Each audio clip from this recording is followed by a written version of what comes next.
Hey guys, happy Magical Monday. We're back for another magical movie review with me, Magic by Molly. If you haven't done so already, make sure that you subscribe to my channel. And while you're doing that, go ahead and check out the channel so far. This series that we're in right now, we're reviewing the Wizarding World movies, and we just finished the Harry Potter set of films. And so today we are starting the Fantastic Beasts adventure. So if you haven't seen those, go ahead and catch up so that we can be all together here on this episode today. If you haven't watched a magical movie review before, we break things down into 5 major sections. We've got a magical recap where I bring you the quickest synopsis of the movie that I can. We also do a magical moments, which is things that I liked about the movie, things that are special to me, followed by Enchanting Efforts, which are things that don't really land well with me cinematic or entertainment wise, or things that leave just big question marks over my head. We also select a VMP, or a very magical person, that wins the episode. And to top it all off, we rank all of the movies in that series so far. So we'll be ranking Fantastic Beasts within the Harry Potter films as well. So stick around to see my ranking of Fantastic Beasts falls within all of our favorite Harry Potter movies. So we'll just jump right in with the magical recap. Yes, I did write it down on my phone, so I'll be reading off of there because I haven't started memorizing these yet because my life isn't about that right now. Newt Scamander comes to America. He bumps into a no-mage named Jacob, and they end up switching briefcases by accident. Well, this causes mayhem because Newt's case is full of magical creatures, and they end up escaping into New York City. Tina, who used to be an orb, basically tries to turn Newt in for this, but no one believes her. So they basically all try to hunt them down together, and Jacob falls in love with Tina's sister, Queenie. In the meantime, this guy named Graves is basically being really creepy with this teenager named Credence, trying to find an Obscurial, which is a source of really powerful magic, as a creature. During all of this, the city is being destroyed by the Obscurial, and eventually reveals itself to be Credence. Newt and Tina help Credence escape from Graves. Newt reveals that Graves is actually Grindelwald, who's a crazy son of a bad guy.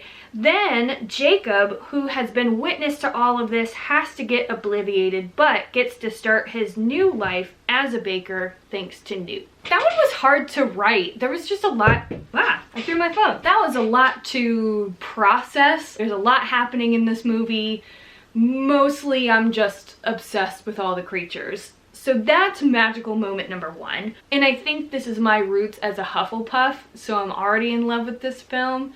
We just get to see so many new magical creatures that we've heard about before, but we've never seen come to life. So things like Bowtruckles. We've heard Hagrid mention Bowtruckles before in the Harry Potter movies and books, but we've never been able to actually put a picture with a name. So that's really special to me. And also, like, I'm just an animal lover in general, so magical creatures or fantastic beasts just really relate to my real life obsessions and joy. Getting to see all of them, the Niffler, oh my god, he's so cute. And he's basically got a little kangaroo pocket, which is my favorite thing in the whole world. And I really love the Akame, which is the weird dragon snake thing, because I just think it's so precious, and the scene where they're trying to get it to fit in the little teapot with the cockroach, I just think is so funny. I love that scene and how everybody works together, and I just think it's really precious. Another big magical moment for me is just, and now there's a cat behind me, the fact that Newt is a Hufflepuff, and we finally have like a true main character Hufflepuff, because we haven't had one since Cedric Diggory in Goblet of Fire, and of course Cedric dies, so that's disappointing. Newt is not like the rest of the characters that we've been introduced to so far. He's very much like Luna in the fact that he's socially awkward. He isn't like the in your face, I have to be the hero kind of guy. He loves creatures, he understands them, and he's very logical. I think he's also like a little bit of a Ravenclaw too in that way, where he just thinks about the facts in front of him, but he also has a lot of heart and a lot of loyalty behind that to the creatures themselves. Are you a little magical creature? Yeah. I really love the female power in this movie. Like the fact that the president is a black female is just really amazing. There's also several female Aurors in the movie. We've got Tina and Queenie, who are unique in their own way, but they're also really strong and goofy at the same time. Like, Tina's a big old nerd and like is just obsessed with her job, very career driven, heartbroken by the fact that she's not an Auror anymore. And then on the other end, you've got Queenie, who is not like a career woman, and she's always been, clearly because she hears the thoughts of other men who look at her all the time, that she's really just thought of as an object, but she's so smart and witty and clever, and she knows how to get in and out of situations with ease. She uses her power to her advantage, and it's nice to see a character like that. I just think there's a lot of representation in this movie across the board for women, and that's really, really powerful. And then of course, when I watched the movie for the first time, I didn't read any spoilers. I don't think we saw it like opening weekend, but we did see it in the theaters the first time. And then this was about, I'd say, the fourth or fifth time watching it since it came out. But the big reveal with Grindelwald at the end was really, really exciting for me, because that is a storyline that connects us back to Harry Potter in the original series. There's some continuity there with connecting the main storyline all the way through. And this is really the start of our legend of the Elder Wand and being able to see the Grindelwald and Dumbledore story come to life. So that's a magical moment for me, because especially in the books, because they really don't dive into it in the movies, but in the books it's really such an interesting story, and it gives a lot of background on Dumbledore that we didn't always have before. I think it's setting us up for a really exciting part 2 and eventually part 3, hopefully, when all of this COVID stuff is over. Of course, there's a lot of other magical moments, mostly around the magical creatures. The actual scenes where they're trying to capture them are really fun, and we could dive into each one of those as a magical moment, but we'll keep those as our highlights for now. For Enchanting Efforts, I had a few, not really related to the storyline. I think the storyline was fine. I know that that's kind of hard for some people in the Potterverse. I would say, for me, I don't think there's a lot of chemistry between Newt and Tina. Their love story seems pretty forced to me. I think it would be nice if they had a friendship, like a really deep understanding of each other. I get it. They're trying to make a love story, and I think Queenie and Jacob's connection is great. I think their chemistry is really good, but it's not the main love story or the romance plot. So it just feels very forced, and I don't know if that's the way that the story was set up or the actors themselves just don't really do it for me, but their chemistry together seems dry and the actual connection seems forced. The only time that it actually seems like real to me is there at the end, where like he's like, "Can I bring you the book in person?" And she's like all teary-eyed and doesn't want him to leave New York. Another just question that I had for an Enchanting Effort, there's a scene when they're entering the Ministry of Magic in America. Actually, I don't know what it's called. Headquarters? I'm definitely not remembering it, so if you remember, put it down in the comments, but it's basically the city hall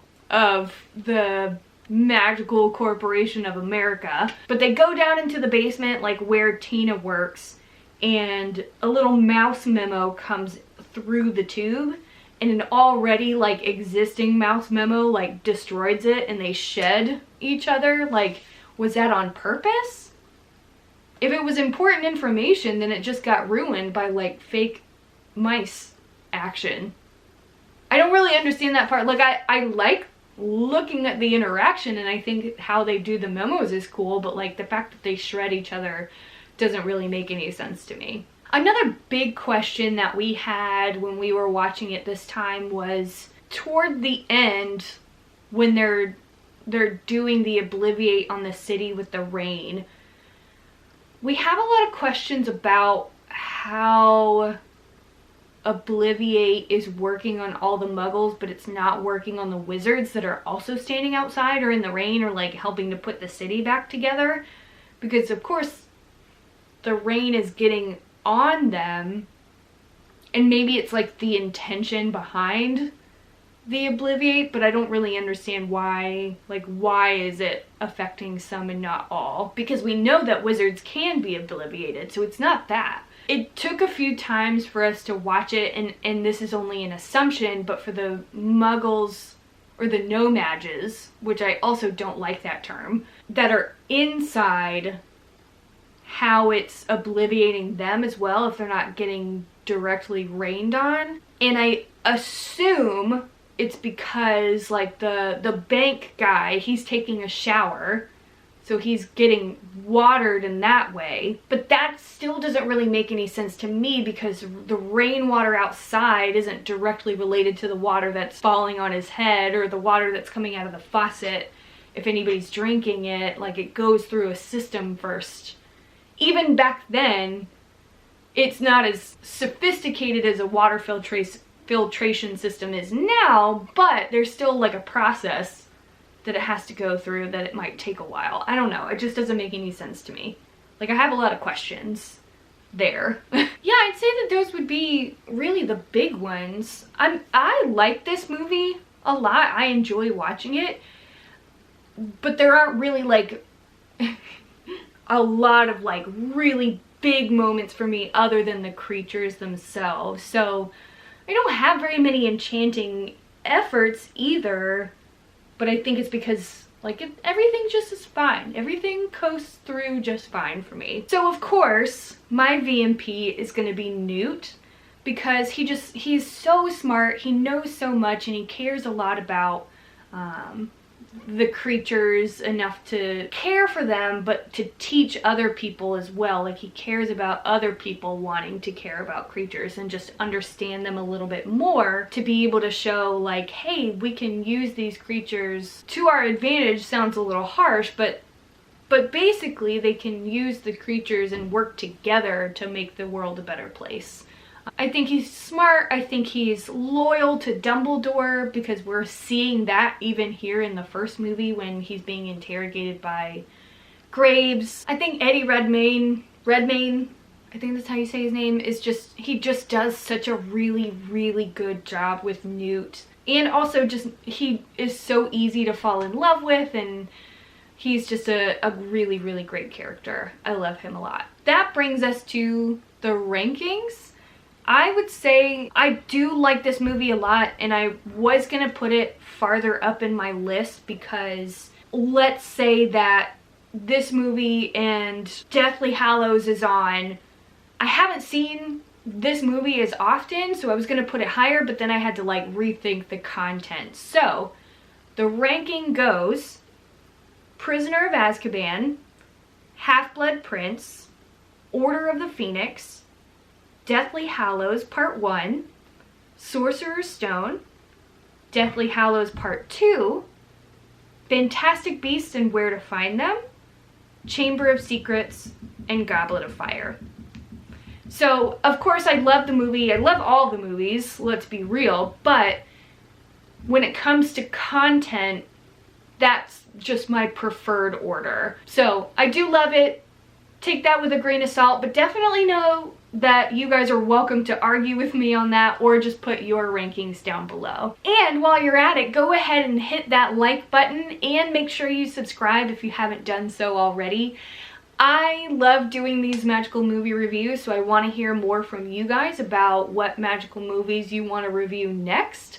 We have one more movie, which is Fantastic Beasts: The Crimes of Grindelwald, so tune in next week for that magical movie review, and I hope you guys have a magical Monday.